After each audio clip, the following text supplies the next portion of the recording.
of a meaningful life. Who is youth?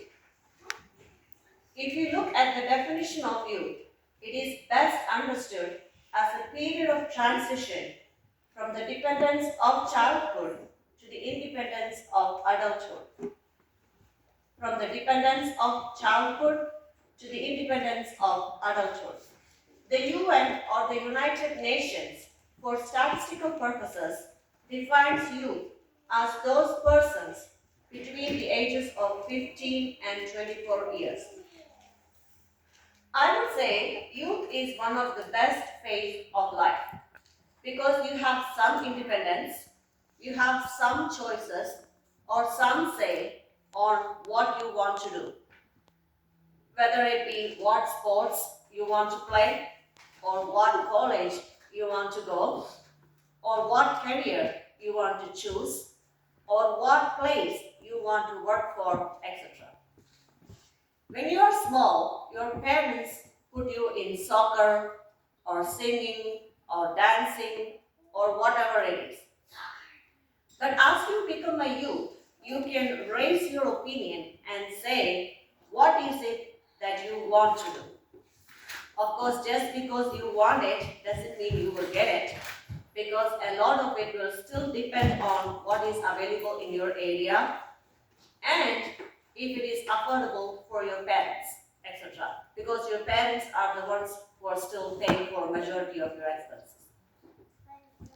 What I'm trying to say is, youth is a time when you have some say in your life or some decision-making power along with your parents. Or this is the time when your parents ask for your input or thoughts. It can be very small things like what photo you want to put in your school yearbook. Parents may ask that. Parents will not ask that if you are a kid in pre-K. But now they might ask you. Or what college you want to go to, etc. For example, Ralia has been saying she wants to go to UGA. We might say if you go to KSU, instead of UGA, you have these and these benefits. Closer to home, maybe more scholarship options, etc., etc. But at the end, she has to decide what college she is going to. Same thing for your career or your marriage as you get older. Even if it's a love marriage or an arranged marriage, at the end of the day, you have to make the choice. Even in arranged marriages, in majority of the cases, you have to decide, okay, I like this person, or no, I don't want this marriage. Another decision will be where you want to work. Of course, you may not have much to choose from, especially for your first job. It may be whatever job you get, or whoever will hire you, etc. I remember after I came to US, when I was looking for my first job, I applied for 60 to 70 positions before I got the job. But eventually, once you get some experience, you can decide, you can choose where you want to settle down. All of this to say, youth is a time when a lot of your decisions affect your entire life. Let me say it again. Youth is a time when a lot of your decisions affect your entire life. So it is very important that you lead a meaningful life as a youth, or a God-centered life in your youth. Let us go through today's Bible readings to see how we can achieve that. First lesson, know the sin. In Genesis 39, verses 1 through 23, we read about Joseph. Joseph has been recorded multiple times in the book of Genesis. He experienced isolation, slavery, and prison life. While he was a youth, though a favorite son to his father, he was almost killed and sold by his brothers. In today's passage, we see Joseph is drowned in charges of sexual assault and was punished for a crime that he did not commit. I want to bring your attention to one specific verse, second half of verse 9. Genesis 39, verse 9, the last line. How then could I do such a wicked thing and sin against God? How then could I do such a wicked thing and sin against God? Main thing to note from this line is Joseph knew what is the wicked thing or what is the sin. He refused the request of Potiphar's wife day after day because he knew it would be a sin against God. Now, do you know what are the wicked things around you? Will you be able to recognize the sins when it comes your way? And more importantly, will you be able to resist the sin multiple times? Will you be able to stand up and say no over and over again? We see the graph of Joseph's life kept going down, but eventually he was able to fulfill his dreams. In verse 21, we see, the Lord was with him. He showed him kindness and granted him favor in the eyes of the prison warden. Again, we see in verse 23, second half, the Lord was with Joseph and gave him success in whatever he did. Later, we see that he was raised to the position of Prime Minister of Egypt. So we can say Joseph is a model for the young generation. If you realize what are the wicked things or the sins against God and stay away from it and resist it, even after multiple trials, God will be with you and give you success in His time. Second lesson, lay aside the weight of sin.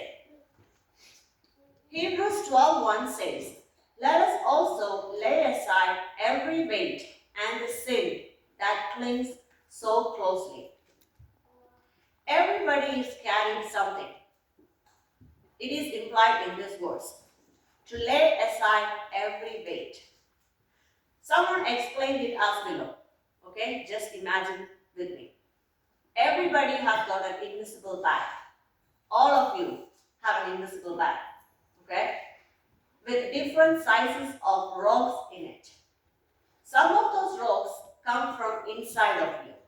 They are the things like sadness, ambition, anger, anxiety, etc. And there are some other rocks that comes from outside. They are the things like expectations from others, suspicion, superiority, prejudice, etc. But the thing is, everybody has got a bag. Isn't that true? Now the question is, what is in your bag?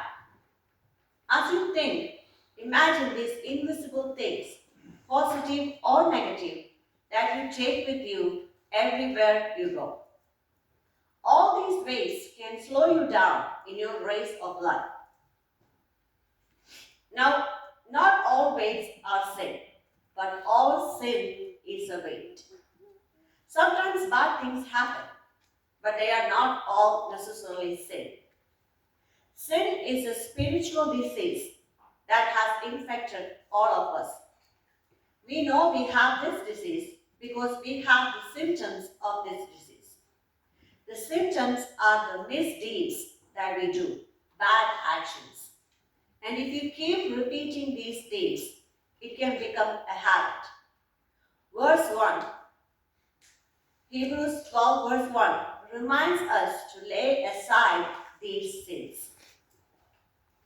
There might have been times when God has told us to stop watching a TV show because it has things that we shouldn't see or hear, or there might be times when a friend is leading you to sin and you needed to limit the time that you spend with that person.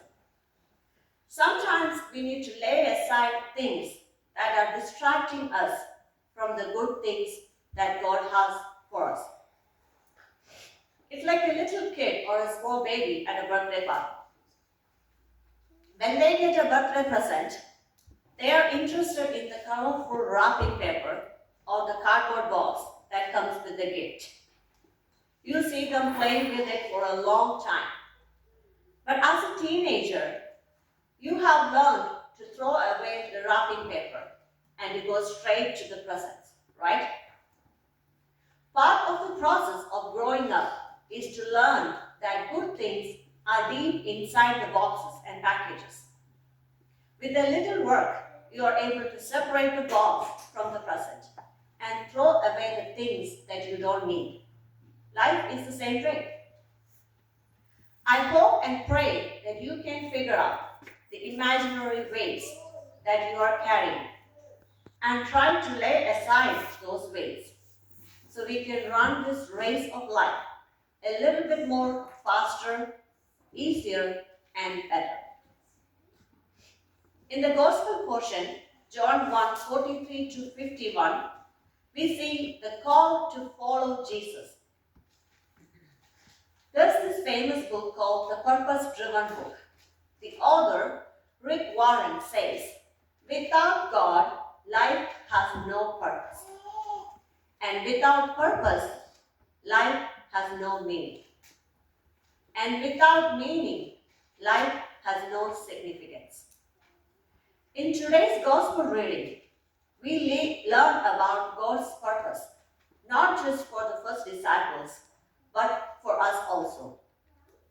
In John 1:43, it says, finding Philip, he said to him, follow me.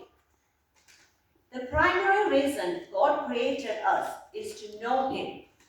Notice that Jesus found Philip. And it was Jesus who issued the call to follow me. Also in John 15, verse 16, we read, you did not choose me, but I chose you and appointed you so that you might go and bear fruit. Here Jesus is saying that he chooses us and it is not the other way.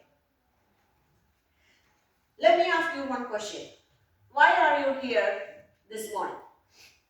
Is it because it's Youth Sunday? Or is it because Jesus called you? Or is it because it's just a habit? Or maybe because your parents forced you to go to church with them? Yeah? Maybe? It might seem like that for now, but believe me, eventually you will want to go to church by yourself, even if your parents are not going. The question is, as real Christians, do we understand ourselves? Do we know our real identity, our real destiny? Me and you, we are the children of God and called upon to follow Jesus. God is our Father and heaven is our home. Say it over and over to yourself. First thing in the morning, last thing at night, as you wait for the school bus, or any time your mind is free. We are the children of God and called upon to follow Jesus. Pray continually and without ceasing. Pray for even the small things, day-to-day things. One of my girls, I'm not going to name the name, but she texts me before she is going to take a test. Mostly math test, and it is normally during my lunch break. And so I respond immediately with a prayer emoji. And in case if I don't respond, she will be upset. What I'm trying to say is pray for everything. Make it a habit, even for small things. Eventually, you will learn to depend on prayer for everything in your life. As our convention speaker said last week, our way of talking to God is through prayer. And God's way of talking to us is through His Word, which is what? The Bible. So the more you pray, more you will lean on the Word of God, and the more you will have a meaningful life. So let's follow God's call because He already found you and made you His child. As a conclusion, let me rephrase what I was trying to say. Firstly, we saw Joseph, who was able to identify the sin and stay away from it even after repeated temptations. Secondly, we learn that we need to lay aside the weights of sin, our imaginary weights that we are carrying around, so we can run this race of life a little smoother. Lastly, we saw that we are all called by Jesus to follow Him and live a meaningful life. I want to say one more thing before I stop. I heard this from a Christian motivational speaker some time ago, which made me think. He said we should pray for at least 4 things in our life because they are not in your control and completely given to you by God. Let me say it one more time. We should pray for at least 4 things in your life because they are not in your control and completely given to you by God. First one, your parents or the family that you are born into. That's obvious, right? None of us were able to choose our family or parents, which family we wanted to be born into. Nobody had a chance to say, I want this mom, I want this dad. Look, that was entirely God's choice. Second thing, your friends. Now you may think you have some choosing power or some selection on this. But let me give you an example. When our girls were small, we lived in Mapleton. And so their friends were from Mapleton. There used to be one family that carpooled with us, and they had 2 girls, and they were very good friends with our girls. And when we moved to a new city, they're not keeping up with each other anymore. Another example, I got married to Santosh and came here. And if I were to marry someone else, I would not have known all of you. But at the same time, among the friends you have, if you don't like some, you may choose not to hang out with them anymore. So you can say you have some choosing power.